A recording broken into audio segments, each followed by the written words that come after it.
Европа има нужда от управление на левицата. На 25 май всъщност всеки българин може да избере какъв Европейски съюз иска. Излезте да гласувате, защото ние не сме гости в Европейския съюз, а ние сме домакини. Ще се борим за Европа на гражданите.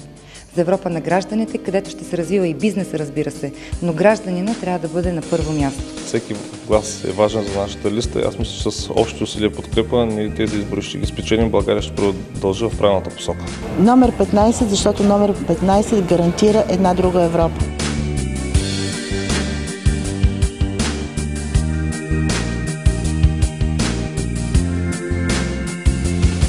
Единствено и само БСП представлява някакъв път към Европа.